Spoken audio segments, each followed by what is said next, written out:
জুলাই গণঅভ্যুত্থানের সময় কুষ্টিয়ায় ৬ জনকে হত্যার অভিযোগে জাসদ নেতা হাসানুল হক ইনুর বিরুদ্ধে অভিযোগ গঠন করে আন্তর্জাতিক অপরাধ ট্রাইব্যুনাল ২। কিন্তু নিজেকে নির্দোষ দাবি করে ট্রাইব্যুনালের অভ্যুত্থানকে সো কল্ড মন্তব্য করেন ইমু। অভিযোগ গঠন পুনর্বিবেচনার আবেদন করেন তার আইনজীবীরা।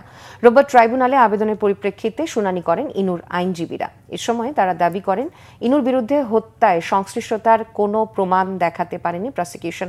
তবে আবেদনের বিরোধিতা করে চিফ প্রসিকিউটর তাজুল ইসলাম ট্রাইব্যুনালকে বলেন, জুলাই অভ্যুত্থান নিয়ে ঔদ্ধত্যপূর্ণ মন্তব্য করায় ইনুর বিরুদ্ধে রাষ্ট্রদ্রোহিতার অভিযোগ আনা উচিত। পরে রিভিউ আবেদন খারিজ করেন ট্রাইব্যুনাল।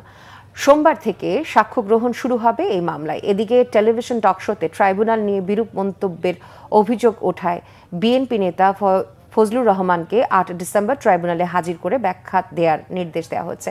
এ সময় ফজলুর রহমানকে ওকালতির লাইসেন্স আছে কিনা প্রসিকিউশনের কাছে জানতে চান ট্রাইব্যুনাল ১-এর চেয়ারম্যান। জুলাই অভ্যুত্থানের সময় চাংখারপুলে ৬ জনকে হত্যার মামলায় আসামি আরশাদ হোসেনের পক্ষে সাফাই সাক্ষীর জন্য ৮ ডিসেম্বর দিন ধার্য করেছেন ট্রাইব্যুনাল ১।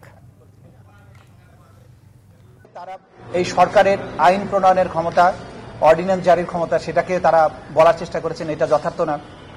একটা জায়গায় তারা জুলাই বিপ্লবকে, জুলাইয়ের যে গণ অভ্যুত্থান সেটাকে তারা সো কল্ড বলার চেষ্টা করেছেন এবং এই দুটো শব্দ বলার মাধ্যমে আমরা বলেছি যে তারা শুধুমাত্র আদালতের অবমাননা করেননি, একই সাথে রাষ্ট্রদ্রোহিতা এবং জুলাই বিপ্লবকে ছোট করা, এটা সেডিশাস, কন্টেমশাস এবং এটা কোনো অবস্থাতেই গ্রহণযোগ্য না। তারা রাষ্ট্রের অস্তিত্বের বিরুদ্ধে অবস্থান নিয়েছেন।